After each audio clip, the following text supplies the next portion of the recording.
wabarakatuh. Halo teman-teman semua, kembali lagi sama kami kelompok 8 dari Teknik Green Building, jurusan Teknik Sipil dan Lingkungan IPB University. Hari ini kami akan mempresentasikan mengenai progres kelompok kami untuk proyek 2 Teknik Green Building dengan tema pembangunan Taman Nusa Indah.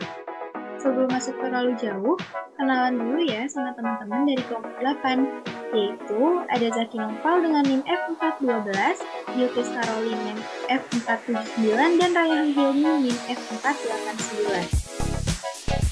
Our table of content today adalah penjelasan mengenai desain rumah yang kelompok kami ambil, kemudian ide-ide dari desain rumah, poin rancangan, dan progres serta perencanaan penerapan aspek green building. Untuk konsep dari desain rumah kelompok kami, memilih konsep modern kontemporer, di mana desain ini merupakan sebuah desain yang simpel dan minimalis namun terkesan tetap modern dengan motif-motif seperti garis, lingkaran, dan kombinasi bentuk-bentuk sederhana yang dimainkan di dalam desain ini. Sebuah rumah kontemporer tidak terikat pada suatu aturan-aturan tradisional dan cenderung bebas dari batasan apapun selama tidak mengurangi estetika dan fungsi dari rumah itu sendiri. Dengan mengusung penerapan aspek green building, desain rumah ini kami rasa sangat cocok untuk memasukkan poin-poin penerapannya. Untuk ide desain sendiri, kelompok kami berusaha untuk menerapkan penggunaan banyak kaca, ventilasi, dan fitur material multifungsi. Kemudian, memiliki banyak ruang terbuka hijau yang nantinya diperkirakan akan berada atau mengelilingi dari rumah itu sendiri, serta menerapkan prinsip eco-friendly, yaitu dengan meletakkan panel surya pada bagian atas rumah. Poin rancangan dari perencanaan desain kelompok kami terdiri dari penghuni tetap yang berjumlah 6 orang, tanah seluas 300 meter persegi, luas bangunan yang maksimal seluas 70% atau 210 meter persegi, dan luas ruang terbuka hijau sebesar 30% atau 90 meter persegi.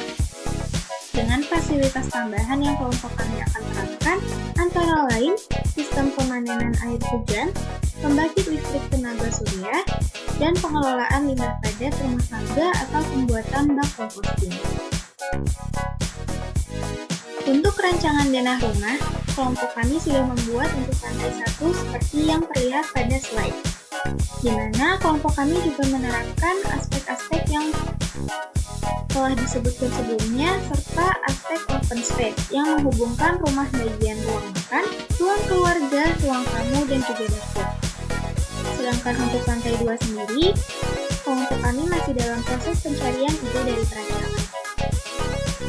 Seperti yang kelompok kami sebutkan sebelumnya, bahwa dalam perencanaan rumah ini akan dilakukan penerapan green building, di mana dalam penerapan green building sendiri ada beberapa prasyarat yang harus dilakukan, yaitu Appropriate Site Development atau ASD, Energy Efficiency dan Conservation atau EEC, Water Conservation atau WAC,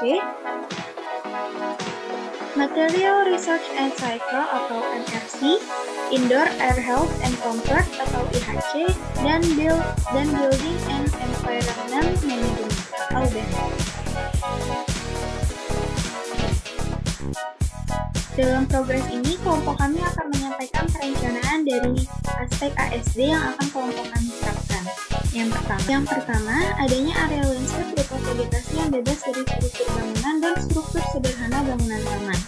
Untuk konstruksi baru, luas area hijau adalah minimal 10% dari luas total lahan, di mana rencana implementasi yaitu di sekitar rumah terdapat lahan terbuka yang diisi dengan vegetasi dengan luas lebih dari 10%. Selanjutnya, area dasar hijau pada vegetasi mengikuti dengan komposisi 50% lahan hijau yang tertutupi luasan pohon, baik ukuran kecil, sedang maupun besar, serta perdu.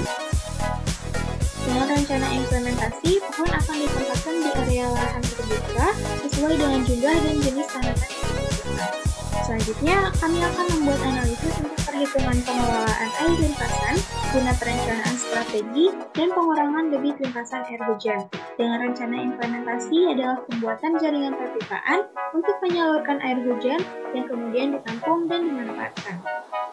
Selanjutnya, kelompok kami mendorong penggunaan sepeda bagi pengguna rumah atau gedung dengan memberikan fasilitas yang layak, memadai, dan sesuai dengan standar bagi penggunanya. Dengan rencana implementasi adalah penyediaan tempat parkir sepeda yang memadai. Adanya area landscape berupa vegetasi yang bebas dari bangunan taman yang terletak di atas permukaan tanah seluas minimal 40% dari luas total lahan.